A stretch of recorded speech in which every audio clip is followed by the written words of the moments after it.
On a quiet Tuesday morning in April 2024, worried colleagues made a call that would shatter the peace of a tranquil Candiac neighborhood. Police arrived at an apartment building on Toulouse Street just before noon for a welfare check. Inside, they discovered 27-year-old Josianne Faucher's body wrapped in a mattress, bearing marks of violence. Blood and traces of brutality painted the walls of her apartment. Her ex-partner, 38-year-old David Tota, already had a history with the justice system for domestic violence. Now, Josianne had become the 9th woman murdered in Quebec that year. Josianne Faucher was only 27 years old when her life was violently stolen from her. She lived in Candiac, a suburb on Montreal's South Shore, in an apartment on Toulouse Street, a quiet area known for its family-friendly atmosphere and relative affluence. Her neighbors would later describe the district as peaceful and sans histoire, a place where nothing terrible ever seemed to happen. It was the kind of neighborhood where families felt safe,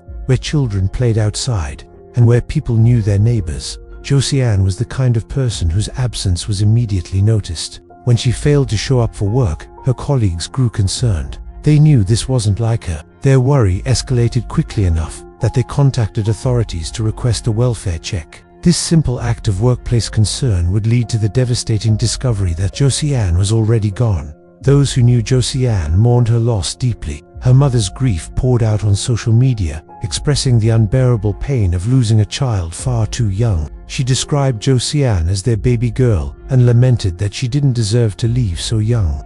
At just 27, Josianne had her whole life ahead of her. She was building a new chapter for herself. Having recently ended one relationship and begun another, she was moving forward, trying to find happiness. She had hopes, dreams, and people who loved her deeply. The tragedy of Josianne's death extends beyond the loss of one young woman. She became a statistic, the 9th woman assassinated in Quebec since the beginning of 2024. Her murder highlighted a crisis that many felt wasn't being taken seriously enough by the justice system. For her family, she wasn't a number or a headline. She was their daughter, their baby girl, taken from them in the most brutal way imaginable. The apartment where she should have felt safe became the scene of unimaginable violence.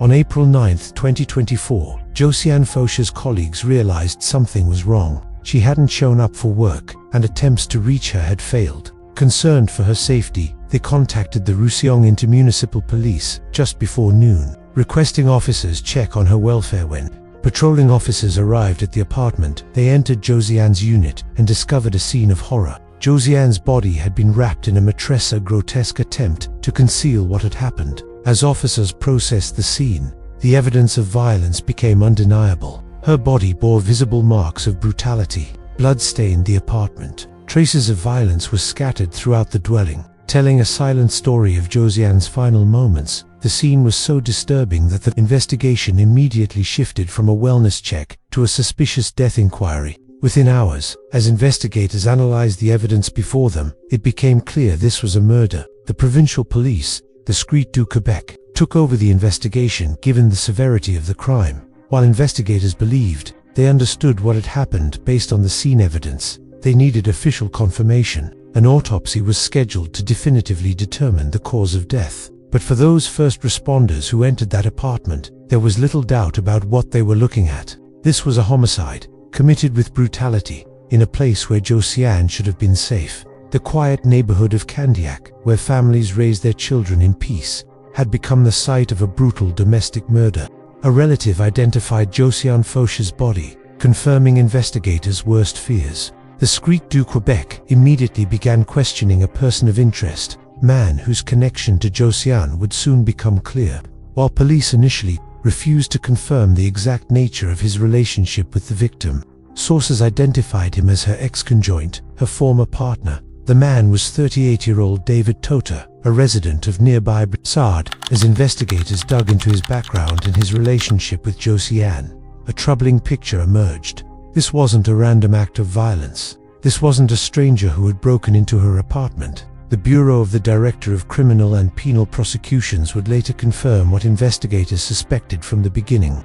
This murder had been perpetrated within a context of conjugal violence, domestic abuse. As the Sûreté du Québec investigated David Tota's relationship with Josianne Faucher, they uncovered crucial information about the dynamics between the victim and her accused killer. Josianne had recently separated from Tota. She was trying to move on with her life, to escape whatever had existed between them. She had begun a new relationship with another partner, attempting to build a fresh start for herself. For many victims of domestic violence, the most dangerous time is when they try to leave. Josianne's decision to end her relationship with Tota and move forward may have sealed her fate.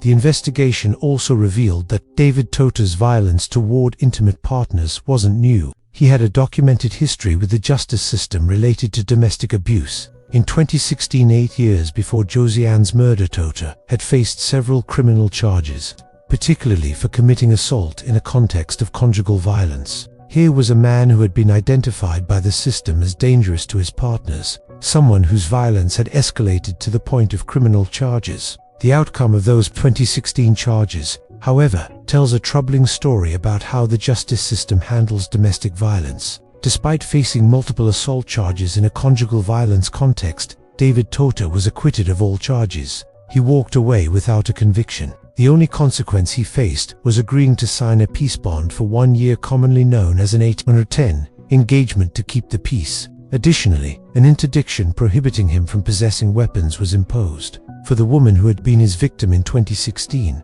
the system had failed to hold him accountable. He had been violent enough for charges to be filed, but not violent enough in the eyes of the court for a conviction. A peace bond is not a criminal conviction. It's essentially a promise to behave. For 1 year, Tota had to keep that promise, and then he was free, with no criminal record, able to enter new relationships without any official documentation of his violent history. Now, 8 years later, another woman was dead. Investigators had to wonder, if Tota had been convicted in 2016, would Josianne still be alive? If there had been real consequences for his violence then, would he have thought twice before escalating to murder? These are questions that haunt domestic violence cases across Canada. Questions that Josianne's family and friends were surely asking as they processed their grief.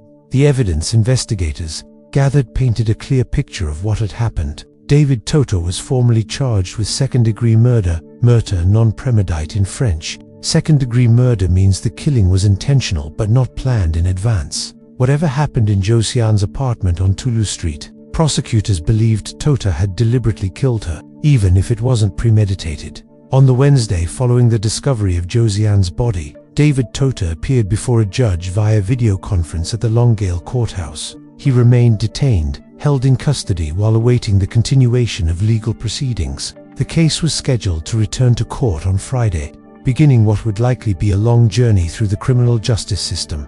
The murder of Josianne Faucher didn't happen in a vacuum. It occurred against a backdrop of systemic failure to protect women from intimate partner violence, and it ignited fierce public criticism of Canada's justice system. The neighborhood where Josianne died seemed like the last place such violence would occur. Residents of Toulouse Street described their area as very tranquil, relatively new, with a significant number of affluent families. Louis-Charles Youssef, a local resident, expressed the collective shock when he told reporters that everyone is a little astonished, a little shaken by what had happened just a few hundred meters from his home. Another resident who had lived on Toulouse Street for 7 years characterized the tragedy as an isolated event, as if desperate to believe that such horror couldn't be part of the fabric of their community. But the truth is that domestic violence doesn't discriminate by neighborhood wealth or tranquility. It happens behind closed doors in quiet suburbs just as often as anywhere else. The shock expressed by Josianne's neighbors reflected a common misconception that nice neighborhoods are somehow immune to intimate partner violence.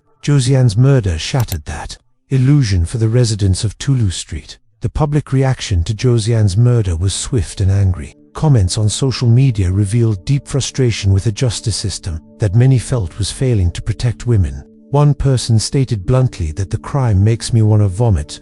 Others expressed rage at what they perceived as systemic leniency toward violent offenders. The justice system doesn't take this shit seriously and is soft on crime, one commenter wrote, arguing that individuals who should be imprisoned remain on the streets with minimal consequences. The criticism became specific when commenters discussed potential sentencing. One person predicted cynically that the accused might receive a maximum sentence of only 4 years and be released within 2. This wasn't baseless speculation, it reflected real experiences with how domestic violence cases are often handled in the Canadian justice system. The gap between public expectations of justice and actual outcomes has created widespread disillusionment.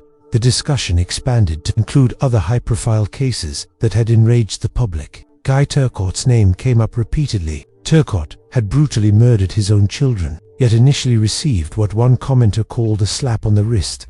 Another clarified that while Turcotte was eventually convicted of murder and sentenced to life in prison, it required a media scandal for that conviction to happen. The system hadn't worked properly on its own. It took public outrage to force accountability. This pattern of leniency, commenters argued, extended across different types of domestic murder. Many individuals who killed their children while intoxicated allegedly received manslaughter convictions with sentences of like 4 years, tops, a shockingly light consequence for taking a child's life. The fact that intoxication could be used to reduce culpability from murder to manslaughter enraged those who felt the justice system prioritized the rights of perpetrators over the safety of victims. Josianne murder also highlighted the broader crisis of femicide in Quebec. She was the 9th woman murdered in the province just in the first few months of 2024. 9 women dead at the hands of men in a matter of months. Each one left behind grieving families, shattered communities, and questions about why the system kept failing to protect them. The sources also referenced growing public demands for politicians to prioritize the issue of violence against women. People were tired of hearing about another woman murdered by a current or former partner. They were tired of watching men with histories of domestic violence walk free, only to kill. They wanted substantive change, not just thoughts and prayers after each tragedy. David Tota's 2016 case exemplified the problem. He had been violent enough toward a partner the police laid charges. The case went to court, evidence was presented, and yet he walked away with nothing more than a peace banda promise to behave for 1 year. No conviction, no real consequences, no documentation that future partners could access to know they might be in danger. 8 years later, Josianne was dead, and people were asking, how many warnings does the system need before it actually protects women?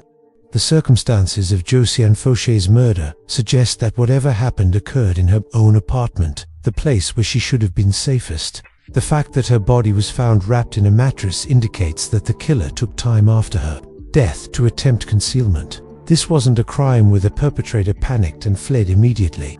Instead, there was a deliberate effort to hide what had been done. The blood and traces of violence found throughout the apartment tell investigators that Josianne likely fought for her life. The marks of violence on her body confirmed that her death was brutal.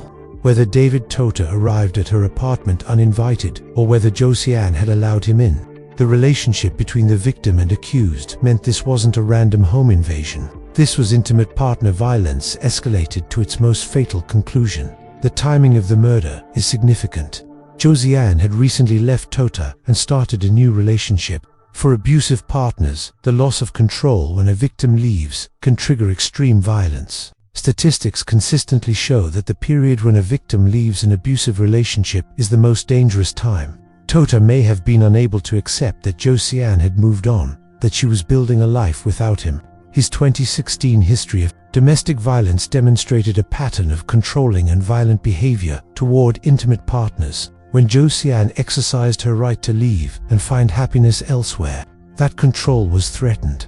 The classification of the charge as second-degree murder rather than first-degree suggests that prosecutors believe the killing was intentional but not extensively planned in advance. Perhaps Tota went to Josianne's apartment to confront her, and the encounter escalated to lethal violence. Or perhaps he arrived already, intending harm but without the level of premeditation required for a first-degree murder charge. Whatever the specific circumstances, the evidence was strong enough for prosecutors to confidently charge him with intentional murder within a context of domestic violence. David Tota now sits in detention, awaiting trial for the second-degree murder of Josianne Faucher. His video appearance at the Longueuil courthouse was just the beginning of a legal process that will determine whether he spends the rest of his life in prison for what happened in that Candiac apartment. Second-degree murder in Canada carries a mandatory sentence of life imprisonment with no possibility of parole for 10 to 25 years. The judge has discretion in setting the parole eligibility period within that range. For Tota, if convicted, This means he will die in prison or spend decades behind bars before even being considered for release. The Bureau of the Director of Criminal and Penal Prosecutions confirmed what many suspected from the beginning. This was a case of conjugal violence turned fatal. That context matters legally because it speaks to the nature of the crime and the danger Tota posed. This wasn't a crime of passion or a random act of violence. This was the culmination of a pattern of abuse, a man with a documented history of violence toward intimate partners, who had escalated to the ultimate act of control-taking his ex-partner's life. Josianne Faucher's mother will never stop grieving for her baby girl who didn't deserve to leave so young, 27 years old. With her whole life ahead of her, Josianne became another statistic in Quebec's ongoing crisis of violence against women, the 9th woman murdered in the province in just a few months of 2024. Her death should have been preventable. The quiet neighborhood of Tota Street in Candiac will forever be marked by what happened in that apartment. Residents who believed they lived in a place where such things didn't happen now know differently. And across Quebec, people are demanding that their justice system do better, that peace, bonds and acquittals stop being the response to domestic violence, and that women like Josianne stop paying with their lives for a system that fails to protect them. Her memory stands as a reminder that behind every statistic is a real person, someone's daughter, someone who deserved to live, someone whose death demands we finally take violence against women seriously. If you found this case fascinating, don't forget to like the video and subscribe to the channel.